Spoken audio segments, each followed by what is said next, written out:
Awesome. What's up, guys? Today we have Mando Hernandez. I know him from Subto and Gator.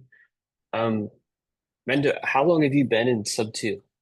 Good question. I'm actually not in sub two. I'm actually in Oh, Gator. I'm a Gator okay. and obviously an owners club. But yeah, Yeah, I joined last January of last year. I didn't do anything, to be honest with you. I joined for a couple months. I was doing a lot of home renovations coming into the spring of last year. I was renovating my whole landscape up front. I had a big project. yeah, I was hands-on with it, so that took a lot of my time. And then after that, you exhausted when doing all that construction work that I wasn't used to doing. So I kind of just fell off of it, honestly. And but I said, towards the end of the year when my project was done, because it took about 4 or 5 months, honestly. Uh, I then had it on my horizon, the start of the new year, that first day, which I believe was a Tuesday. I said, I'm jumping back in that sucker, right? Because you have to be accountable to what you want to do. And like I said, I've struggled a lot in the past with starting and not finishing or quitting. That's actually part of my keynote. So yeah, I said, I was very intentful and said we're gonna begin and we're gonna journal as well, right? So we're gonna journal again to put all these levers in where you can keep yourself more accountable, right? So I've kind of done that. I've been it's been very helpful as well for other people who are looking for a way to just be more accountable and responsible to yourselves. A journal is super important. It just keeps you on track. So yeah, I've been super active in that side of the community. I'm uh I'm more of a EMD double closer. That's kind of my avatar on the money side. From my past experiences, I've dealt with situations of being scammed and stuff like that. So I'm a little apprehensive to jump into that space, to be totally honest. So I feel I'm looking for now is safety first. So EMDs double closes. Obviously, the money stays in escrow, so that provides me with a level of comfort that I'm comfortable in being in that space because of my past. But yeah, that's kind of where my space is at on the lending side. yeah, yeah, makes sense. But I wanted to say before I forget, have you ever read the book, The Compound Effect? I'm looking at my library now. I don't think I have that book. I don't. Dude, I you should Okay. check it out because it Okay. talks about how you have to go through a certain amount of just junk before the true magic kicks in. And it's pretty cool. But he says it way more better or elegant than that, but it's a good one. I'll put it on my list. Right now I'm reading well, I do a lot of audiobooks, so I'm listening to Tom Wheelwright's to tax-free wealth. So Yeah, that's kind of my and then someone in our community suggested E-Myth. I forget the yeah. title of it, but E-Myth something something. So I've saved that one on my to-do Okay. list, and I guess I have another one after that, the compound effect. Yeah. Hopefully sometime It's a quick one. yeah, again, that's awesome. I do a lot of that stuff when I'm in the gym. That's kind of my space to listen to audiobooks when I'm on the treadmill, on the Stairmaster. I usually do an hour, so I get an hour kind of every day to hone in those skills, right? So it's very important. Thank you for Yeah. that. Yeah, yeah. No, definitely. All right. So what would you say officially, like in Owners Club, everyone they have an Everest, like the big 5-year goal. What would you say the short, like elevator version of your Everest is? Like if you're walking past someone real quick and they're like, hey, what is it? Well, how would you say it? Yeah. So by nature, I'm a buy and hold. I own plenty of properties. I have a smaller portfolio now under 10 doors. I had a portfolio up to 70 doors in multi partnerships and multi-families where we exited.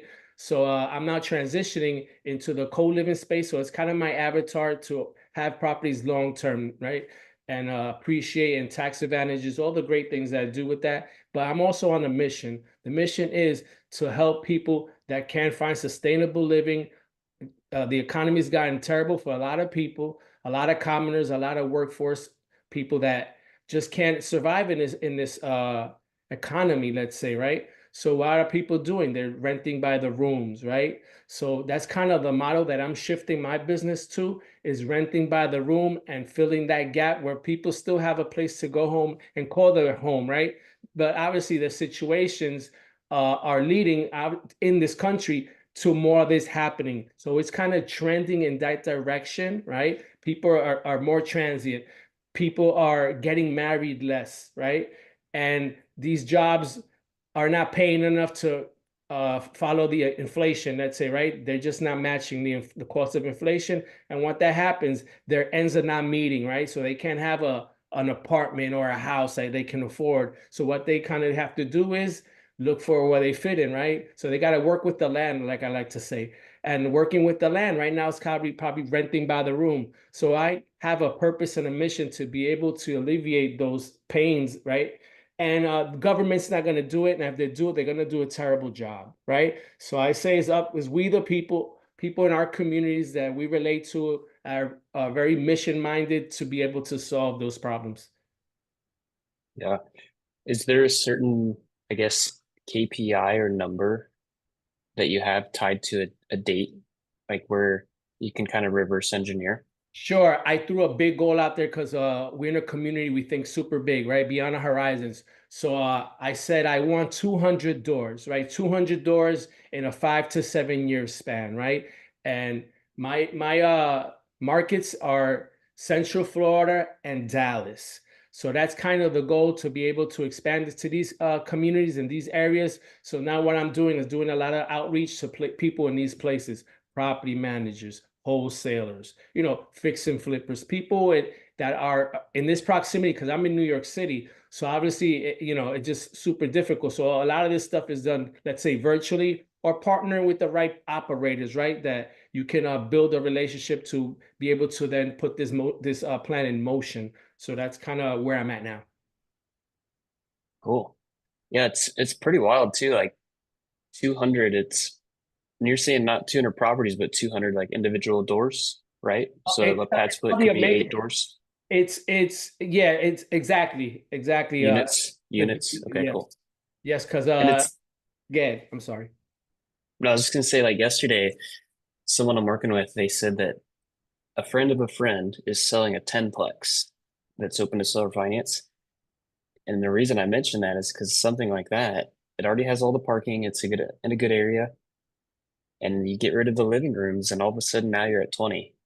It's like you can do it. Yeah. It compounds, right? Like you said, referring to the book, right? You can expedite that plan as well. And obviously, like I said, the economies, counties, states are trending to these things, right? Sacramento's, it has an initiative that they're approved some rezoning out there as well. So Mhm. this is becoming a sore point that needs to be kind of resolved, right? So be mindful that you have any properties, reach out to me, please, and let's have a conversation, because I'm always looking to expand, right?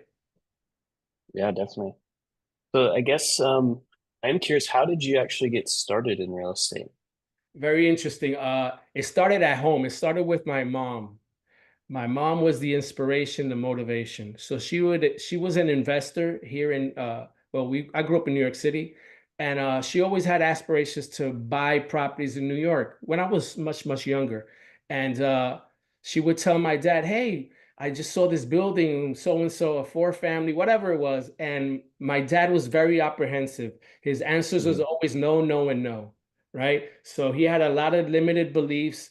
He had a lot of it just wasn't his thing. It wasn't his cup of tea. He was a meat and potatoes type of guy, a lunch pail dude, 9 to 5 will give you 40 years, never call out sick. That's kind of his style, right? So investing and opening yourself to other opportunities just wasn't his style, but it was my mom's. So Yeah. she didn't let him kill her dream, let's sort of say, right? So what she would do, she was Costa Rican, she's passed now. So what she would do, she would go to Costa Rica every summer and take me when I was young, and she would have her sisters uh, hook up with realtors, let's say in these foreign countries, and she would go visit properties, farmland and stuff, and acquire. Like she would acquire a strawberry field, a coffee plantation, just bare land to build on, and she would just build it with conjunction with her sisters being the boots on the ground. So again, she would always strive, and she would evolve and adapt, never let her dream die just because someone very close to her would say no, because she kind of knew Yeah. that they were projecting, and she just was so stubborn headed in a great way that she was like, no, I'm going to move forward. And eventually all these things pay dividends to the family that, obviously he didn't have a part in the initial dream, but he still benefited because my mom was very successful doing that. So that kind of gave me both perspectives, right? You could be very fear-minded and not move forward in things. And I have that as well. And then you have someone in your household that's super aspirational that wants to take action and does it. So I had that at home. So she was my inspiration. I've been in real estate for 20 plus years.